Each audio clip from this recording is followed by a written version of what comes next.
Hello friends, how are you? Welcome to our YouTube channel Dhyan Commerce, the key of success. Please like, subscribe, share and press bell icon for notifications. Thank you.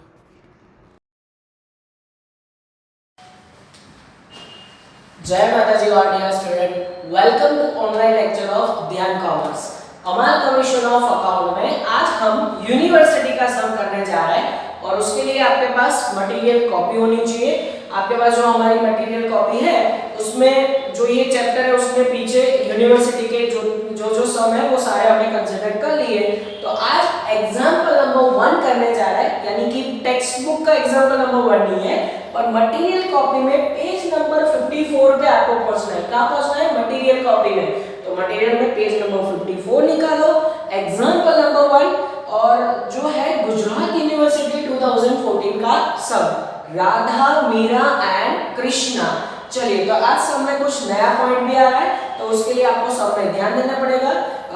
Text book, material copy, calculator and full scale book के साथ join हो जाओ। चलिए, example number 1 Radha and Meera. Reading start कर रहा हूं मैं। Two company Radha and Meera have decided to amalgamation their business. भाई राधा एंड मीरा दो कंपनी है, उन्होंने अपना बिजनेस कंबाइन करने का सोचा। Their balance sheet as on 31 3 2014 were as follows. फिर आपको बैलेंस शीट दी गई है राधा एंड मीरा की। पैराग्राफ बहुत इंपॉर्टेंट है, पैराग्राफ पे पहुंचो। वहां पे ऐसे लिखा है, फर्स्ट एडजस्टमेंट है, 1 से 6 एडजस्टमेंट है। वहां पे देखो, फर्स्ट एडजस्टमेंट में रीड कर रहा हूं, 10% debenture holder of both the company will give 12.2% debenture of the new company Krishna limited where they will not have to any interest loss।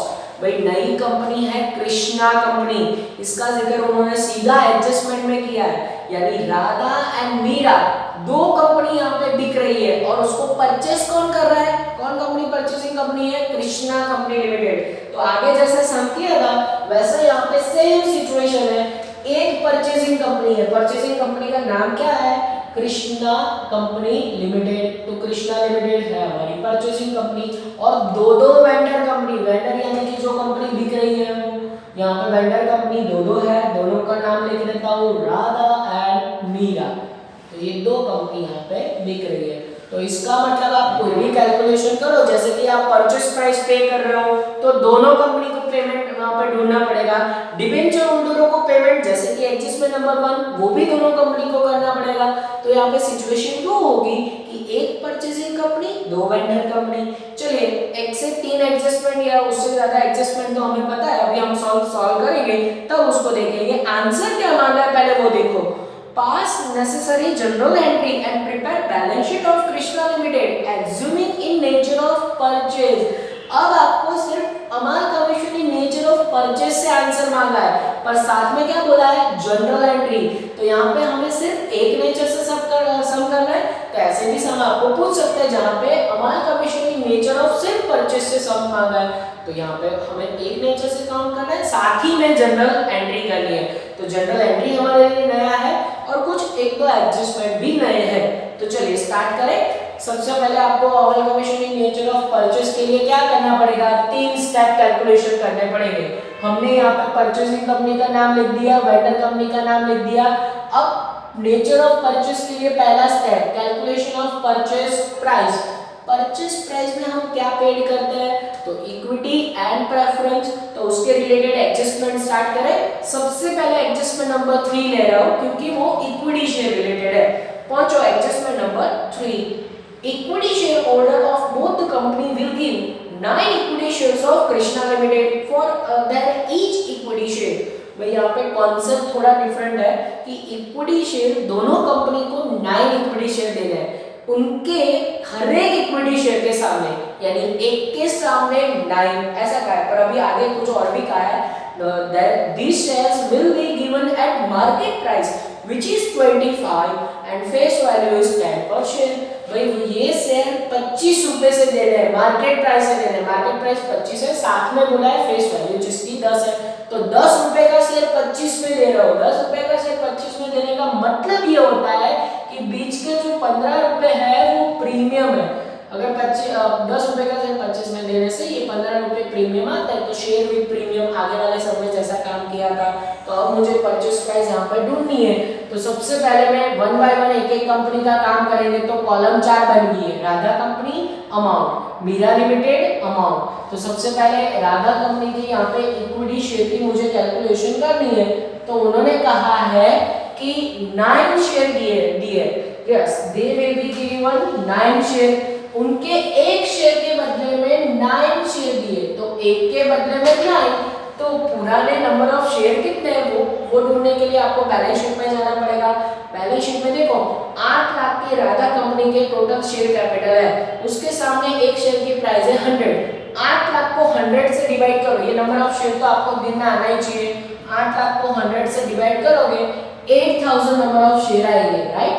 तो यहाँ पे पद कैसा लगेगा, उन्होंने कितने शेयर दिए वो नहीं बताया, कृष्णा कंपनी ने जो नंबर ऑफ शेयर दिए वो ढूंढने के लिए मुझे ऐसा पद रखना पड़ेगा कि एक शेयर के सामने 9 शेयर, तो 8000 पे हाउ मच, ये हाउ मच जैसे करोगे आपको 72000 नंबर ऑफ शेयर्स मिल जाएंगे।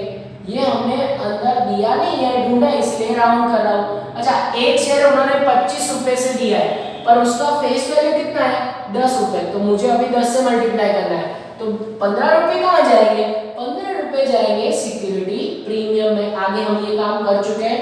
नंबर ऑफ शेयर 72000, प्रीमियम 15 रुपए, इसको राउंड कर रहा हूँ। 15 रुपए कैसे आए, 25 माइनस 10। तो इस तरीके से यहाँ पे इक्विटी शेयर का पेमेंट हो रहा है राधा कंपनी को। इसका बाहर टोटल भी रख दे, 7,20,000 एंड 10,80,000, ये टोटल आप भी चेक कर सकते हो। चलिए सेम वर्क हम मीरा कंपनी के लिए कर ले। उनके इक्विटी शेयर होल्डरों को भी वहां पे पेमेंट किया गया है। तो ये लिखा मीरा कंपनी की कॉलम में इक्विटी शेयर, और वहां पे भी 9 शेयर दिए, एक के सामने 9 शेयर दिए, दोनों कंपनी को सेम पेमेंट किया है। ऐसा अलग अलग भी हो सकता है। तो मीरा कंपनी के इक्विटी शेयर मुझे ढूंढना है, तो फिर से जाना पड़ेगा बैलेंस शीट में। बैलेंस शीट में 4 लाख उसकी शेयर कैपिटल है और 100 रुपीज का शेयर है। 4 लाख को 100 से डिवाइड करोगे, नंबर ऑफ शेयर आएंगे 4000। तो पद ऐसा होगा, एक के सामने 9, तो 4000 पे हाउ मच, जैसे ही हाउ मच करोगे यहाँ पे वैल्यू आई थिंक आएगी 36,000 शेयर्स, और एक शेयर की फेस वैल्यू कितनी है 10 रुपए। तो इसको सीधा मल्टीप्लाई कर सकते हो, यहाँ पे 3,60,000 बाहर जाएगा। पर अभी काम पूरा नहीं हुआ, इक्विटी शेयर के साथ साथ उसको प्रीमियम से भी है ना, तो सिक्योरिटी प्रीमियम अलग से मेंशन करना पड़ेगा। तो बोलेगा ये अलग मेंशन क्यों करना है, क्योंकि जब आप बैलेंस शीट बनाते हो तो बैलेंस शीट में security premium reserves and surplus में लिखा जाता है। इसीलिए ये जो 36,000 यहाँ पे शेयर आए उसके ऊपर 15 रुपए प्रीमियम अलग से मल्टीप्लाई करके हम लिखेंगे, और जैसे आप मल्टीप्लाई करोगे 5,40,000 आपका आंसर यहाँ पे आएगा। इस तरीके से सिर्फ इक्विटी शेयर होल्डरों को पेमेंट हमें मिला। पर अभी हम जानते हैं परचेस प्राइस के लिए हमें प्रेफरेंस शेयर होल्डर का पेमेंट भी लेना पड़ेगा। उसके लिए adjustment number 2, preference share holder of both company will given identical number of 12% preference share of Krishna Limited at the price of 120 per share, face value is 100। भाई preference share होल्डरों को भी same number of share उनको देने हैं और 12% के preference share देने हैं 120 प्राइस पे, जिसकी फेस वैल्यू है 100। और फिर से एक बार प्रीमियम आ रहा है, देखो एक 100 रुपए का शेयर अगर आप 120 में दे रहे हो तो 20 रुपए बीच में क्या हो रहा है, वो प्रीमियम है। तो फिर से यहाँ पे पेमेंट में राधा एंड मीरा के प्रेफरेंस शेयर जब आप गिन रहे हो तो सबसे पहले हम राधा कंपनी के प्रेफरेंस शेयर की वैल्यू ढूंढेंगे। उन्होंने बोला है same number of preference share, तो अब आपको ऊपर बैलेंस शीट में फिर से राधा कंपनी के 4 लाख प्रेफरेंस शेयर वहां पे दिखने चाहिए, उसकी पर शेयर प्राइस है 100, तो वो तो आना चाहिए। नंबर ऑफ शेयर कितने होंगे, 4000 शेयर होंगे, और उसको उन्होंने बोला है कि 100 रुपए के फेस वैल्यू का शेयर है, साथ में प्रीमियम है। तो फिर से एक बार सिक्योरिटी प्रीमियम लिखे, 4000 शेयर्स मल्टीप्लाई बाय अब प्रीमियम की वैल्यू है 20, तो 4000 × 100, 4000 × 20, ऐसे 120 रुपए से शेयर हमने दिए। करेंगे मल्टीप्लाई तो हमारे पास एक आंसर आ जाएगा 4,80,000। चलो फिर आगे बढ़े। एसआई पेमेंट मीरा कंपनी के लिए करें, उनको भी प्रेफरेंस शेयर प्रोवाइड किए हैं और विद प्रीमियम किए। तो फिर से एक बार preference share and security premium. चलिए मीरा कंपनी के प्रेफरेंस शेयर नंबर ऑफ कितने प्रेफरेंस शेयर होंगे, 2 लाख वैल्यू है कैपिटल की और 100 रुपीस का एक है, यानी कि 2000 नंबर ऑफ शेयर्स होंगे। 2000 को पहले 100 से मल्टीप्लाई करना है और फिर मल्टीप्लाई करना है 20 से। चलिए तो यहाँ पे वैल्यू आएगी आई थिंक 2,40,000। क्लियर। इतना मेहनत करने के बाद हमें यहाँ पे मिल रहा है हमारा पहला आंसर स्टेप नंबर 1 का, दैट इज परचेज प्राइस। और परचेज प्राइस का दोनों के लिए फर्स्ट में हम पे करेंगे 22,80,000, ये हमारा फर्स्ट आंसर है परचेज प्राइस। एंड सेकंड में वहां पे आंसर आएगा 11,40,000।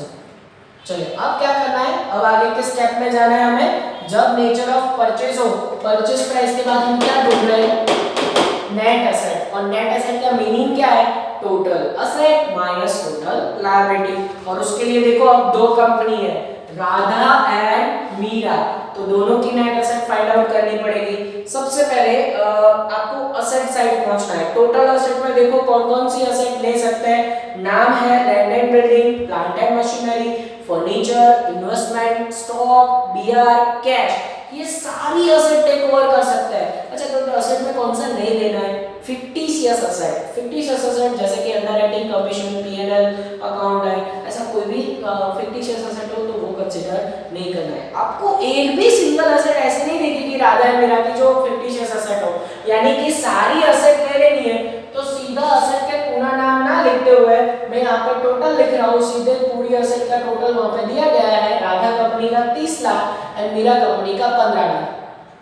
एग्जाम में अगर आपको समय लिखना हो तो सब कुछ लिखना पड़ेगा, क्योंकि वो मार्क्स कई बार कोई ऐसा पेपर चेकर हो जो पूरी डिटेल पे जाता है तो वो मार्क्स काट लेगा, तो आपको पूरी डिटेल शो करनी है। अब उसमें से क्या लेस होगा, अभी पूरा नहीं हुआ, नेट एसेट ढूंढने के लिए उसमें से लेस होगा total liability, total asset minus total liability, तब जाके हमारा फाइनल आंसर मिलेगा। तो अब पहुंचो लायबिलिटी साइड। नेट एसेट में लायबिलिटी का रूल क्या है, owners capital and reserves and surplus नहीं ले सकते, तो क्या लेना है, long term liability and short term liability. पहुंचो तो लायबिलिटी साइड, सबसे पहला इक्विटी है, प्रेफरेंस है, वो ओनर्स है वो नहीं ले सकते हैं। पर उसके बाद डिबेंचर दिए गए हैं, डिबेंचर लायबिलिटी में यहाँ पे टेक ओवर होगा, हाँ 100% होगा, पर आपको यहाँ पे डिबेंचर का अंदर का वैल्यू नहीं लेना है। 2 लाख दिए गए एंड 1 लाख वो ले लिए तो मार्क्स गए। आपको याद हो तो हमारे कमीशन की नेचर ऑफ मर्जर करते थे, वहां पे सेकंड स्टेप में नए डिबेंचर की वैल्यू ढूंढते थे, उसके लिए एडजस्टमेंट दिया होगा। देखो एडजस्टमेंट नंबर 1 डिबेंचर से रिलेटेड है, तो यहाँ पे मुझे नए डिबेंचर की वैल्यू ढूंढने के लिए उसको फाइंड आउट करना पड़ेगा, तो वो मैं काम यहाँ पे कर रहा हूँ। तो यहाँ पे एक नोट प्रिपेयर कर रहे हैं न्यू वैल्यू ऑफ डिबेंचर के लिए, तो ये आ गया हमारा note new value of debenture. चलिए दोनों कंपनी के डिबेंचर की वैल्यू फाइंड आउट करनी है, तो उसमें कॉलम्स प्रिपेयर कर लेता हूँ राधा एंड मीरा के लिए। सबसे पहले देखो adjustment number 1, 10% debenture holder of both company will give 12.5% debenture of new company Krishna limited where they will not have to interest loss, उनको इंटरेस्ट का लॉस होना चाहिए नहीं, मतलब पुराना पेमेंट और नया डिबेंचर होल्डरों को जो इंटरेस्ट पेमेंट था वो सेम रहना चाहिए, इंटरेस्ट की वैल्यू बदलनी चाहिए नहीं। तो ऐसी सिचुएशन के लिए हमें क्या करना पड़ेगा, सबसे पहले ओल्ड इंटरेस्ट ढूंढना पड़ेगा भाई। अब पहला काम मैं करने जा रहा हूँ फॉर आर लिमिटेड, तो ये मैंने आर लिमिटेड लिखा, उसमें ओल्ड इंटरेस्ट, भाई आर लिमिटेड पुराना इंटरेस्ट कितना पे कर रहा था, तो तुरंत मुझे बैलेंस शीट में से डिबेंचर दिखे 2 लाख के, और उसके ऊपर वो लोग 10% पेमेंट कर रहे थे इंटरेस्ट का, यानी 20,000 इंटरेस्ट दे रहे थे। ये क्या है 20,000 ओल्ड इंटरेस्ट आया, पुराना इंटरेस्ट। अब मुझे नया डिबेंचर ढूंढना हो तो उसके लिए सिर्फ एक पद रखना पड़ेगा न्यू डिबेंचर की वैल्यू के लिए। पद ऐसा आएगा कि जब आपके पास अब नया पेमेंट 12.5% करना है ना, तो ऐसा मानो एज्यूम करो कि 100 रुपीस का डिबेंचर है, तो उस पे 12.5 के हिसाब से इंटरेस्ट आएगा 12.5 रुपए। ये क्या आएगा इंटरेस्ट, 100 रुपए का डिबेंचर उस पे 12.5 इंटरेस्ट। तो अभी इंटरेस्ट मुझे 20,000 सेम रखना हो तो डिबेंचर कितने 12.5 पे 100, तो 20 पे हाउ मच जैसे आप हाउ मच करोगे आपको डिबेंचर की नई वैल्यू मिल जाएगी। फर्स्ट के लिए 1,60,000। इस तरीके से अगर किसी को डाउट है कि ये आंसर आपका गलत है सही है तो 1,60,000 को 12.5% से मल्टीप्लाई करो, 20,000 इंटरेस्ट आना चाहिए, तो आपने किया हुआ काम सही है। पर आपके पास एक और मौका है। अभी देखो मैं ये मीरा कंपनी लिमिटेड के लिए भी फाइंड आउट कर रहा हूँ, तो आपके पास यही चीज दोबारा देखने को मिलेगी। अब मुझे नए डिबेंचर की वैल्यू के लिए पहले ओल्ड इंटरेस्ट ढूंढना पड़ेगा कि भाई मीरा कंपनी कितना इंटरेस्ट दे रही थी डिबेंचर पे, तो 1 लाख के डिबेंचर है, वो लोग भी 10% इंटरेस्ट पे कर रहे थे, यानी कि 10,000 इंटरेस्ट दे रहे थे, राइट। 10,000 पुराना इंटरेस्ट है। अब मुझे नए डिबेंचर की वैल्यू के लिए सिर्फ एक पद रखना होगा और वो पद ऐसा होगा कि 12.5% से वो लोग पेमेंट करें ना इंटरेस्ट, तो मान लो कि 100 रुपए का डिबेंचर है, उसके ऊपर 12.5 के हिसाब से 12.5 रुपए इंटरेस्ट पे होता होगा, तो 12.5 पे 100, तो 10,000 इंटरेस्ट पे हाउ मच। जैसे 10,000 पे रखोगे आपको आंसर मिलेगा यहाँ पे 80,000। किसी को लग रहा है कि भाई ये नए डिबेंचर की वैल्यू गलत है, तो क्या कर सकते हो, ये 80,000 को 12.5 से मल्टीप्लाई करोगे, आपका इंटरेस्ट 10,000 ही आएगा। मतलब उनको इंटरेस्ट का नुकसान हुआ नहीं। पहले 10% के हिसाब से इंटरेस्ट पे हो रहा था, अब 12.5% के हिसाब से पेमेंट। तो अब ये नए डिबेंचर की वैल्यू जो इतना मेहनत किया है वो नेट एसेट में यहाँ पे रखे 1,60,000 और 80,000। चलिए आगे बढ़ रहे हैं। फिर उसके बाद नेक्स्ट लायबिलिटीज में कौन-कौन की लायबिलिटी लेनी है। डिबेंचर के बाद प्रॉफिट एंड लॉस है, रिजर्व है, स्टैट्यूटरी रिजर्व है, ये सारे रिजर्व्स प्लस नहीं लेने हैं। उसके बाद और 3 दिख रही है मुझे, क्रेडिटर दिख रहा है, फिर उसके बाद है बिल्स पेएबल, वो सभी लायबिलिटी ले सकते हैं क्योंकि वो करंट लायबिलिटी है, एंड अदर लायबिलिटी, तो वो सब कुछ सिर्फ प्लस करके यहाँ पे ले लेना है। 2 लाख, फिर है 1,50,000 एंड लास्ट में फिर से 150 है। सब कुछ सिर्फ वहां से कॉपी पेस्ट करना है, इसमें दिमाग का कोई उपयोग नहीं है, सीधा लायबिलिटी कॉपी कर लिया। चलिए लायबिलिटी का टोटल देख लेते हैं जिससे आगे हमें कोई दिक्कत ना हो। ए के बाद ये है बी, बी का टोटल अगर टोटल लायबिलिटी करें तो 6,60,000 एंड 2,80,000 टोटल आएगा। आप ये टोटल चेक कर सकते हो। चलिए इसके बाद ये टोटल असेट है, ये ए नंबर है, उसको ये बी में से माइनस करो। आपका पहला आंसर, ये जो स्टेप नंबर 2 का आंसर है वो मिल जाएगा नेट असेट, और नेट असेट दोनों कंपनी की वैल्यू आएगी 23,40,000। ये टोटल आप कर सकते हो, चेक भी करना है आपको। और दूसरे कंपनी की वैल्यू आएगी 12,20,000। तो इस तरीके से हमारा दूसरा स्टेप क्लियर हुआ। देख सकते हो डायरेक्ट अगर नेचर ऑफ परचेस पे जाए तो थोड़ा कैलकुलेशन लेंदी हो जाता है, पर अब आपके लिए फायदा, आपको स्टेप नंबर 3 है वो तो एकदम छोटा सा स्टेप है। स्टेप नंबर 3 कौन सा था नेचर ऑफ परचेस में? स्टेप नंबर 3 में आइदर हमें मिलेगा कैपिटल रिजर्व, आइदर गुडविल, तो उसके लिए ये नेट एसेट को स्टेप नंबर 1 के साथ कंपेयर करो। ये देखो राधा कंपनी में हम नेट एसेट हमारे पास है 23,40,000, सामने परचेस प्राइस 22,80,000। परचेस प्राइस ज्यादा है या कम है? परचेस प्राइस कम हो, अगर नेट एसेट ज्यादा हो तो उसको क्या बोलेंगे? Capital reserve. ऐसी सिचुएशन हो नेट एसेट और परचेस प्राइस में तो वो होगा कैपिटल रिजर्व। चलो ऐसा काम दो कंपनी के लिए है, राधा एंड मीरा। चलो दोनों कंपनी में हम कैपिटल रिजर्व फाइंड आउट करने के लिए नेट एसेट में से परचेस प्राइस माइनस कर रहा है। ये लिया मैंने नेट एसेट राधा कंपनी का और परचेस प्राइस 22,80,000, तो मुझे आंसर मिला फर्स्ट आंसर। और फिर मीरा कंपनी का सेम ले लेते हैं, फिर टोटल हम बाद में करेंगे।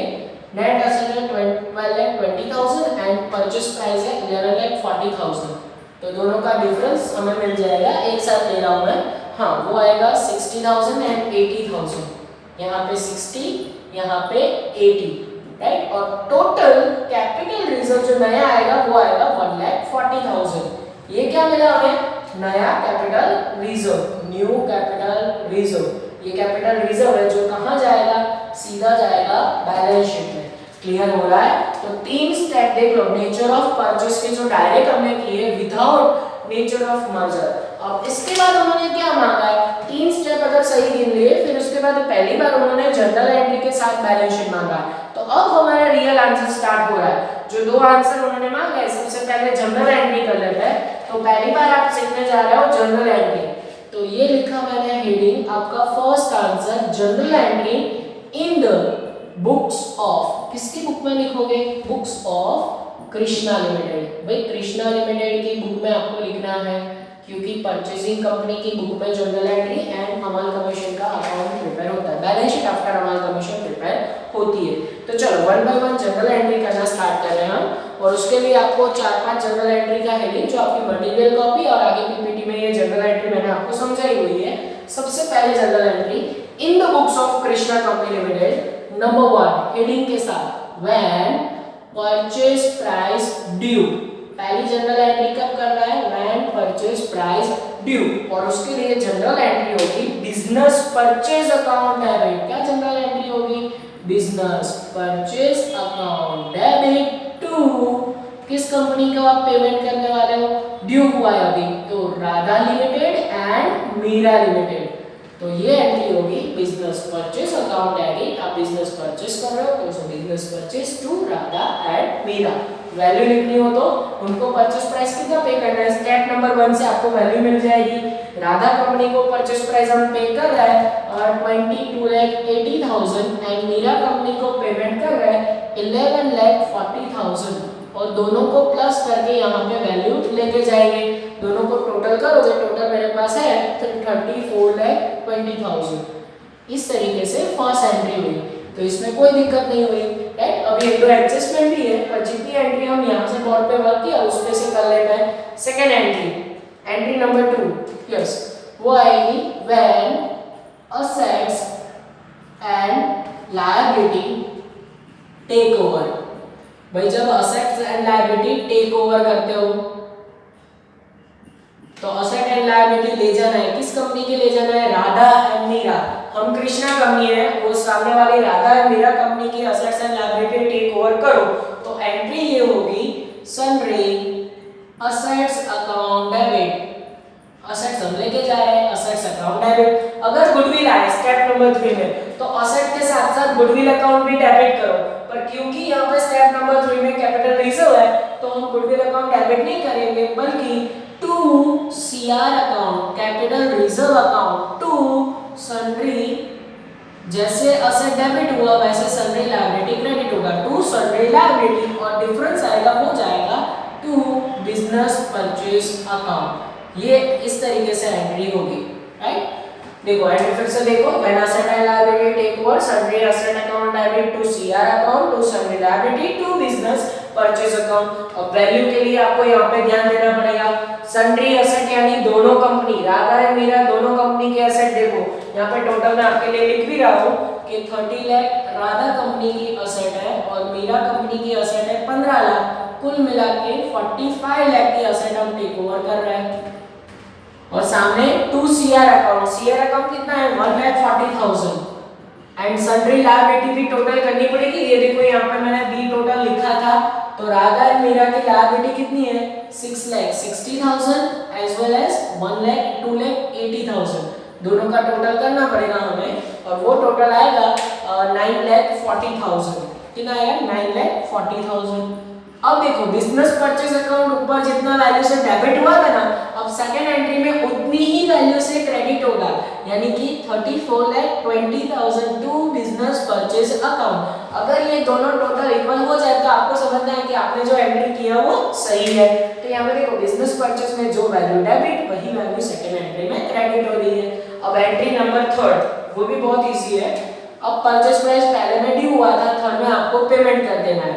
When purchase price paid, जब आप परचेज प्राइस पेड कर रहे हो, तो आपको पता है आपने परचेज प्राइस कैसे पेड किया है। स्टेप नंबर 1 में आपको देखो पूरा मिल जाएगा, इक्विटी एंड प्रेफरेंशियल होल्डरों को पेमेंट किया है और सिक्योरिटी प्रीमियम के साथ किया है। तो यहाँ पे third entry purchase price paid related है, और उसके लिए परचेज प्राइस जब भी पेड करो, आपके पास है equity share holder and preferential होल्डरों को पेमेंट कर रहे हैं, हाँ, तो क्रेडिट टू गिवर। और डेबिट क्या होगा? तो जिसको पेमेंट कर रहे हो, डेबिट दी रिसीवर, रिसीवर कौन है? दोनों कंपनियां। यानी जब परचेज प्राइस पेड करो तो Radha limited account debit, Meera limited account debit to payment कैसे कर रहे हो? इक्विटी शेयर से कर रहे हो तो to equity share capital account, या सीधा ऐसा भी लिख सकते हो शेयर कैपिटल अकाउंट। अलग अलग मेंशन करना हो तो भी कोई दिक्कत नहीं है, पर एक साथ मेंशन करना हो तो शेयर कैपिटल भी लिख सकते हो, तो शेयर कैपिटल अकाउंट, और टू सिक्योरिटी प्रीमियम के साथ कर रहे हो तो to security premium account, right. पर वैल्यू के लिए हमें यहाँ पे स्टेप नंबर 1 में से हेल्प लेनी पड़ेगी, और स्टेप नंबर 1 में राधा एंड मीरा कंपनी को पेमेंट टोटल कितना कर रहे हो, राधा कंपनी को पेमेंट कर रहे हो 22,80,000, मीरा कंपनी को पेमेंट कर रहे हो 11,40,000, एंड फिर उसके बाद शेयर कैपिटल के लिए आपका ध्यान यहाँ पे जाना चाहिए। शेयर कैपिटल में equity share capital, Radha company को इक्विटी शेयर कैपिटल 7,20,000 पे कर रहे हो, एंड साथ ही साथ प्रेफरेंस कैपिटल 4 लाख पे कर रहे हो, और दोनों का टोटल करोगे तो 11 लाख, राधा कंपनी के लिए 11,20,000 टोटल आप पेमेंट कर रहे हो, और मीरा कंपनी को कितनी शेयर कैपिटल पेमेंट कर रहे हो 360 प्लस 2 लाख यानी कि 5,60,000, और इन दोनों को प्लस करो तो टोटल शेयर कैपिटल आपको मिल जाएगा, और वो वैल्यू आएगी 16,80,000, 16,80,000। और फिर उसके बाद सिक्योरिटी प्रीमियम, प्रीमियम भी 3-4 है। देखो यहाँ पे राधा कंपनी में भी आप 2 प्रीमियम दे रहे हो और मीरा कंपनी में भी 2 प्रीमियम दे रहे हो, तो राधा कंपनी का प्रीमियम प्लस मीरा कंपनी का प्रीमियम यहाँ पे हमें लेना है। राधा कंपनी का प्रीमियम टोटल अगर आप करोगे ये 10,80,000 एंड 80,000, तो 11 लाख आंसर है 11,60,000, एंड मीरा कंपनी का प्रीमियम 540 प्लस 40 यानी कि 580 हुआ। ये कहां से लिया है, स्टेप नंबर 1 में से, तो ये प्रीमियम का अगर प्लस करोगे वो आंसर आएगा 17,40,000। अब आपको डाउट है कि मेरे गिनती में कोई गड़बड़ तो नहीं है ना, तो डेबिट एंड क्रेडिट का टोटल करके चेक कर सकते हो, ये दोनों टोटल इक्वल आ जाए तो आपको समझ रहा है कि आपने किया हुआ काम सही है। अब अभी भी 3 जनरल एंट्री के बाद हमारे 1-2 एडजस्टमेंट बाकी है, तो उसके रिलेटेड भी जनरल एंट्री पास हो गई। देखो अब तक हमने एडजस्टमेंट नंबर 1 से 3 कर लिए, अब एडजस्टमेंट नंबर 4 पे पहुंचो। Adjustment number 4, Krishna limited will issue 10,000 additional equity shares at market price. Krishna limited 10,000 additional equity share market price पे इशू कर रही है। Adjustment number 5, Amal commission expenses will paid 1,50,000। तो भाई नए शेयर जो कृष्णा लिमिटेड है ना, जो परचेसिंग कंपनी, वो मार्केट में नए शेयर इशू कर रही है, और साथ ही साथ ऐसा भी बताया है कि एक्सपेंसेस पेड हो रहा है, तो उसके रिलेटेड भी मुझे 2 एंट्री करनी पड़ेगी। एंट्री नंबर 4 यहाँ पे आप देख सकते हो, नंबर 4 यहीं पे ले लेते हैं, और वो आएगी व्हेन अमाल कमीशन एक्सपेंसेस पेड। जब एक्सपेंसेस पेड करो तो नॉर्मल एंट्री क्या होती है, एक्सपेंसेस अकाउंट डेबिट, ये लिखा मैंने अमाल commission expenses account debit. 2 paid करोगे आपके पास से क्या आ जाएगा, 2 कैश अकाउंट, और वैल्यू अंदर लिखी गई है 1,50,000, तो ये एक्सपेंसेस का एंट्री हो गया। अब नेक्स्ट लास्ट जनरल एंट्री करनी है, फिर उसके बाद बैलेंस शीट। तो एंट्री नंबर 5 यहाँ पे बोर्ड पे जगह नहीं है तो मैं यहाँ पे साइड में लिख रहा हूँ, नंबर 5 ये कैलकुलेशन के नीचे, और वो जनरल एंट्री किसके लिए है, when new company issue share for public.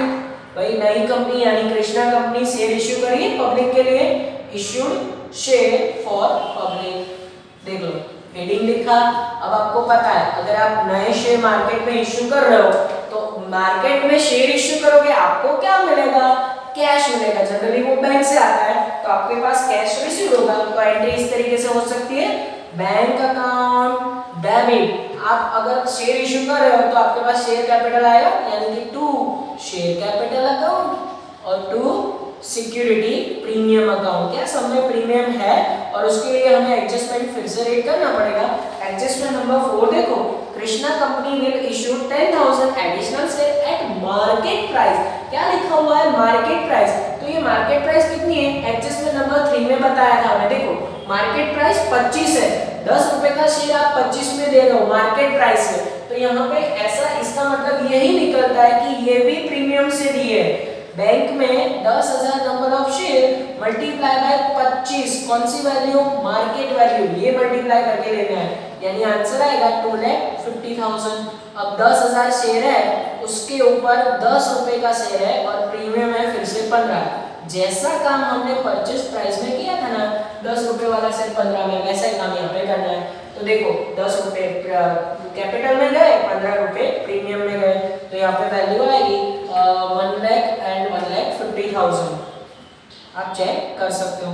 तो इस तरीके से सारी जनरल एंट्री यहाँ पे खत्म होती है। अब लास्ट काम नेचर ऑफ परचेस के बाद आफ्टर अमाल कमीशन वाली बैलेंस शीट ड्रॉ करेंगे, और उसके लिए मैं बोर्ड पे जगह कर देता हूँ, फिर उसके बाद बैलेंस शीट यहाँ पे ड्रॉ करता हूँ। आपका काम है ये पूरा वर्क नोट डाउन करो, ठीक है।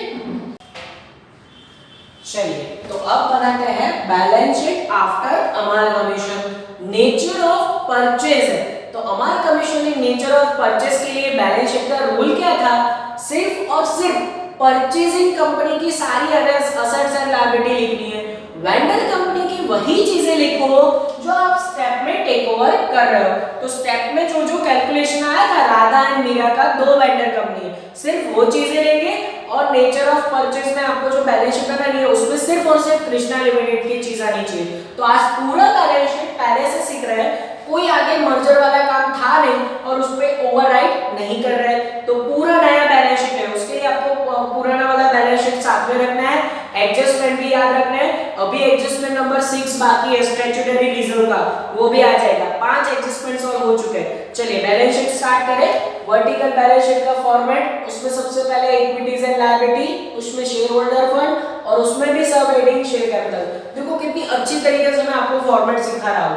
पहला हेडिंग शेयर होल्डर फंड, दूसरा हेडिंग नॉन करंट लायबिलिटी, तीसरा हेडिंग करंट लायबिलिटी, और शेयर होल्डर फंड में 2 लेना है, share capital and reserves and surplus. चलिए तो उसमें पुराने बैलेंस शीट में सबसे पहले हमें क्या दिख रहा है, इक्विटी शेयर कैपिटल। तो हम भी यहाँ पे शेयर कैपिटल में सबसे पहले क्या लिखेंगे, इक्विटी शेयर कैपिटल, और उसमें 2 कंपनी को हमने पेमेंट किया है, राधा मीरा। राधा को कितना इक्विटी शेयर पेमेंट किया है आपको बैलेंस शीट में मिल जाएगा। राधा कंपनी का है 7,20,000, मीरा कंपनी को पेमेंट किया है हमने 3,60,000। पर अभी एक और पेमेंट है आपको, इक्विटी शेयर कैपिटल में कृष्णा कंपनी ने पब्लिक के लिए एंट्री नंबर लास्ट थी 5th नंबर, जब पब्लिक के लिए शेयर इश्यू किए तो उसमें भी शेयर कैपिटल बड़ी होगी, ये लेना जनरली लोग भूल जाते हैं। तो पब्लिक के लिए कितने नंबर ऑफ शेयर इश्यू किए थे, 10,000, 10 रुपए के प्राइस से इश्यू किए थे, यानी कि इसमें एक और 1 लाख जुड़ जाएगा। कहां से पता चला ये 1 लाख, एडजस्टमेंट नंबर और एंट्री नंबर भी बोल सकते हो, एडजस्टमेंट नंबर 4 में ऐसा कहा है, इसीलिए पब्लिक के शेयर इश्यू में इसका एक टोटल बाहर जाएगा 11,80,000। चलो आगे बढ़े। यही सेम वर्क हमें एक और शेयर कैपिटल में करना है, that is preference share capital.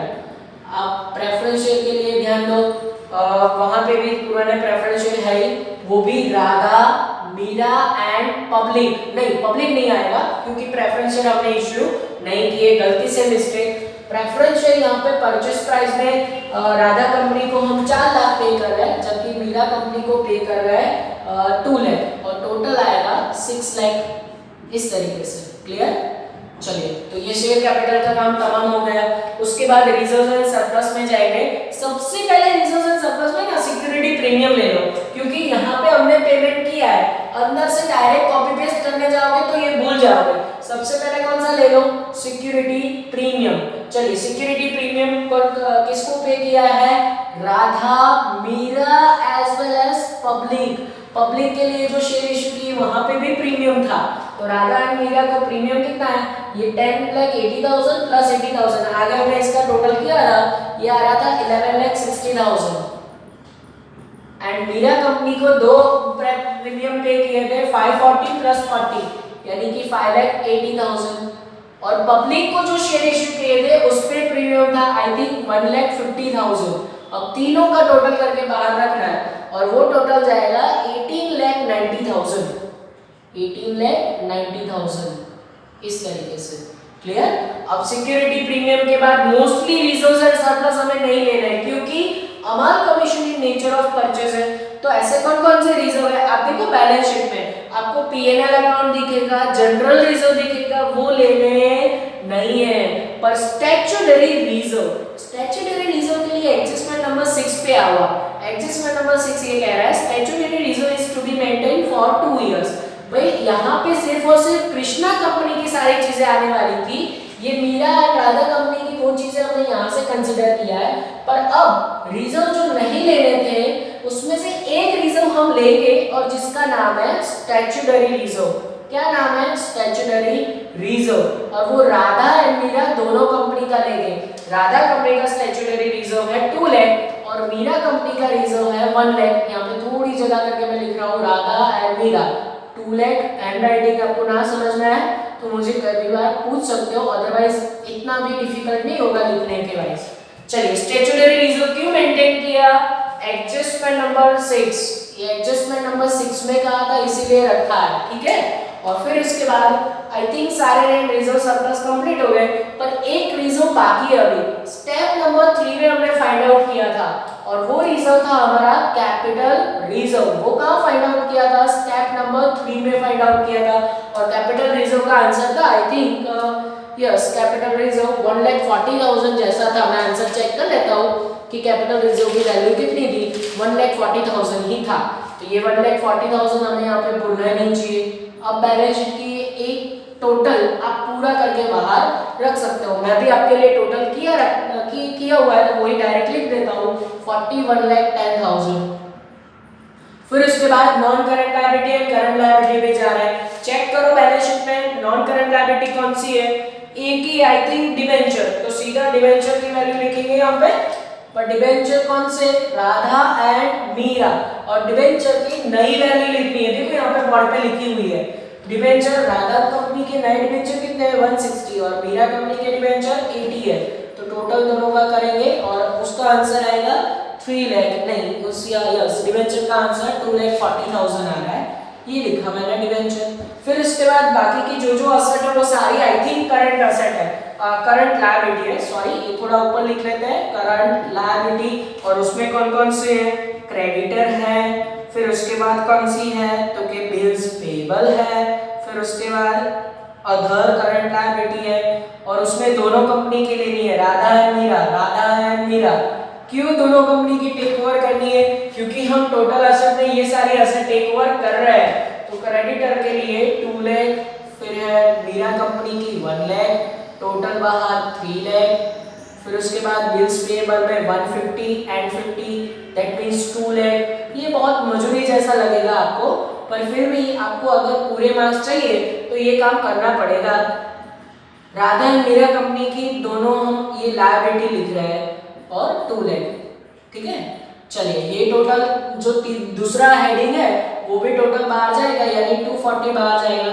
इन सभी का टोटल भी एक बाहर जाएगा 2 लाख प्लस 2 लाख 4 प्लस 3 7 लाख, यानी कि बाहर जाएगा। चलिए अब बैलेंस शीट की एक साइड का टोटल हम कर सकते हैं और वो टोटल आएगा 50,50,000, 50,50,000। ये टोटल बैलेंस शीट के एक साइड आ रहा है। देख लो यहाँ पे नेचर ऑफ परचेस के हिसाब से राधा एंड मीरा की वही चीजें ली जो हम टेक ओवर कर रहे हैं।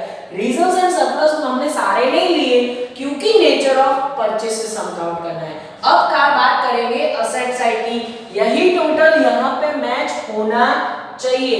50,50,000 टोटल लाने के लिए मुझे पहले जो चीजें वो लिखनी है, उसमें एडजस्टमेंट की इफेक्ट आएगी। आगे जनरल एंट्री पास आउट की है उसकी इफेक्ट देखो यहाँ पे आएगी। सबसे पहले असेट में आपको कौन सी असेट दिख रही है? Land and building. अब देखो थोड़ा सा लेंथी वर्क है तो हम यहाँ पे कुछ कट ऑफ करेंगे। Land and building Buddha company की एक साथ प्लस करके डायरेक्ट लिख देंगे। दोनों कंपनी की लैंड एंड बिल्डिंग की कुल मिला के वैल्यू है 12 लाख। अब मैं सीधा लिख रहा हूँ थोड़ा सा, चलिए फिर आप एग्जाम में दोनों प्लस करके लिखोगे। फिर है प्लांट एंड मशीनरी, ये लिखा प्लांट एंड मशीनरी, वो भी नॉन करंट एसेट में आती है। बुद्ध कंपनी, दोनों कंपनी का कुल मिला के होगा 10 लाख। फिर उसके बाद नेक्स्ट फिक्स एसेट मुझे दिख रही है फर्नीचर, और वो भी दोनों कंपनी की प्लस करके ले लोगे आंसर तो 5 लाख है, ठीक है। फिर उसके बाद बात आती है करंट एसेट की। करंट एसेट, अच्छा इन्वेस्टमेंट भी फिक्स एसेट में ले लेते हैं। ये लिखा मैंने इन्वेस्टमेंट, वो भी दोनों कंपनी का इन्वेस्टमेंट की वैल्यू है 4 लाख, ठीक है। फिर उसके बाद नेक्स्ट अगर असेट में जा रहा है तो वो है स्टॉक, डेटर, बीआर, कैश। तो ये सारे कौन कौन सी असेट है? करंट असेट है। स्टॉक दोनों कंपनी का सीधा प्लस करके लो। फिर है डेटर, तो डेटर दोनों कंपनी का प्लस करके ले लो, बोथ द कंपनी। देन है बिल्स रिसीवेबल, बीआर, वो भी बोथ कंपनी का ले लो। फिर उसके बाद कैश है। कैश में अटकना है हमें क्योंकि एडजस्टमेंट की इफेक्ट आएगी। स्टॉक है दोनों कंपनी का कुल मिला के 5 लाख, मैं भी हवा में टोटल कर रहा हूँ, आप भी ये टोटल चेक कर सकते हो। डेटर है टोटल 4,50,000, बीआर तो सिर्फ एक ही कंपनी की है 1 लाख। अब देखो कैश, कैश दोनों कंपनी का कुल मिला के है 3,50,000, पर वो बाहर नहीं लिखेंगे। रीजन, कैश में कुछ प्लस और माइनस हुआ है। एडजस्टमेंट में जो आगे हमने जनरल एंट्री की है उसकी इफेक्ट यहाँ पे आएगी, इसीलिए मैंने टोटल बाहर नहीं रखा। अब देखो कौन कौन से एडजस्टमेंट है। सबसे पहले amalgamation expenses paid, expenses paid किया था, एंट्री क्या किया था? Amalgamation expenses account debit to cash account. Amalgamation expenses debit, debit यानी कहां डेबिट करोगे? तो देखो नॉन करंट लायबिलिटी में एक हेडिंग आता है that is fictitious asset. Fictitious asset, हाँ फिक्टिशियस असेट में आप पहला लिख सकते हो अमालगमेशन एक्सपेंसेस। क्या लिख दोगे? Amalgamation expenses. कितना था? 1,50,000। उसकी दूसरी एंट्री क्या होगी? तो अमालगमेशन पेड करोगे कैश, तो कैश जाएगा, इसमें लिखोगे अमालगमेशन एक्सपेंसेस, और एक्सपेंसेस आपने कितना पेड किया? 1,50,000। ये हमने एंट्री नंबर 4 की यहाँ पे पोस्टिंग किया। दो जगह पे इफेक्ट, एंट्री जनरल एंट्री में आप देख सकते हो आगे चौथे नंबर की एंट्री थी। एक और जनरल एंट्री नंबर 5 याद करो, जब पब्लिक के लिए शेयर इश्यू किए आपके पास क्या आया? आपके पास कैश आया। तो कैश आया तो यहाँ पे कैश में प्लस करना पड़ेगा। क्या प्लस करोगे? Share for public. यहाँ पे जब आपने शेयर इश्यू किए थे पब्लिक के लिए तो वो शेयर इश्यूड करने से आपके पास कैश आया होगा शेयर फॉर पब्लिक, और वो वैल्यू कितनी थी? आई थिंक 2,50,000 था। तो 150 प्लस करो 250 150 माइनस करो 250 प्लस करना है, तो आपको नेट बाहर एक आंसर जाएगा, और वो आंसर आई थिंक आएगा 4,50,000। कैश का नया आंसर, नया बैलेंस। अगर बैलेंस शीट में से लिया तो मार्क्स कटेंगे। और अब देखो, अब मुझे टोटल करना है, और टोटल में से पहले इसका करंट का टोटल कर लेते हैं, और करंट का टोटल आई थिंक आएगा 18 लाख। आप भी टोटल चेक कर लेना, 18 लाख। अब 50 लाख 50,000 में से 18 माइनस करो, ये सब कुछ माइनस करो, फिर भी यहाँ पे कुछ ना कुछ मिसिंग आएगा, और वो मिसिंग कितनी वैल्यू होगी? वो मिसिंग वैल्यू होगी ये स्टैट्यूटरी रिजर्व की 3 लाख। 101% ये 3 लाख यहाँ पे मिसिंग आएंगे, क्योंकि अमाल commission in nature of purchase है, और ये किस चीज की वैल्यू है? तो कि भाई स्टैट्यूटरी रिजर्व की वैल्यू है, जो आपने रखा था ना ये स्टैट्यूटरी रिजर्व, उसकी वैल्यू है 3 लाख। और वो कहाँ जाएगा? अमाल कमीशन एडजस्टमेंट अकाउंट। कहाँ लेके जाना है? अमाल कमीशन एडजस्टमेंट अकाउंट। आप जैसे उपलब्ध खाते एडजस्टमेंट लिख देते ना, वैसे ही। तो ये 3 लाख यहाँ पे लिखोगे, फिर उसके बाद आपका आंसर आएगा। तो यहाँ पे मैं फिर से लिख रहा हूँ, ये कोई वैल्यू आपको अगर आपको समझ में ना आए तो इन सभी का टोटल एक बाहर जाएगा, और वो टोटल आएगा आई थिंक यस, वो टोटल मुझे करना पड़ेगा क्योंकि टोटल में कोई हेल्प है नहीं। तो 12 लाख 10 लाख यानी कि 32 लाख 12 लाख, यस पहले 12 लाख, फिर है 10 लाख, फिर है 5 लाख, फिर है 4 लाख, फिर 1,50,000 है, एंड देन 3 लाख है, और ये टोटल आएगा 35,50,000। और 35 में 50 ये 18 ऐड करोगे तो आपके बैलेंस शीट के दूसरी साइड का टोटल मैच हो जाना चाहिए। अच्छा कोई मैच नहीं हो रहा है तो यहाँ पे मैं चेक कर लेता हूँ कि कोई गलती है कि नहीं। ठीक है, तो ये 3 लाख हमने यहाँ पे लिखे स्टैट्यूटरी रिजर्व। अच्छा यहाँ पे 18 टोटल नहीं आ रहा है, माय मिस्टेक। यहाँ पे टोटल आ रहा है 5 लाख 4,50,000 1 लाख, मेरी गलती थी, ये टोटल मैंने अपने आप किया था। यहाँ पे 15 लाख आ रहा है, तो ये 15 प्लस 35 ऐसे ये दोनों टोटल करोगे, ये टोटल इक्वल हो जाएगा। ठीक है, टोटल मैं अपने आप कर रहा था, ये पूरा बैलेंस शीट आप देख सकते हो। हमारे कमीशन ने नेचर ऑफ परचेस से पूछा, ये समय नया क्या सीखा, सिर्फ एक नेचर से सम पूछा, साथ में एक्स्ट्रा एडजस्टमेंट देके आपको जनरल एंट्री पूछा। तो जनरल एंट्री एंड परचेस से आपको सम पूछ सकते हैं, जैसे 2014 में पूछा था वैसे। तो पूरा सम देखो, आज के लेक्चर में कोई होमवर्क नहीं, पर ये सब आराम से लेके पूरा लर्न करना है। अगर कोई भी डाउट हो तो मुझे बता सकते हो। आज के लेक्चर में बस इतना ही, नेक्स्ट लेक्चर में सफर को आगे बढ़ाएंगे। तब तक के लिए ऑल द बेस्ट, जय माता जी। Please like, subscribe, share and press bell icon for notifications.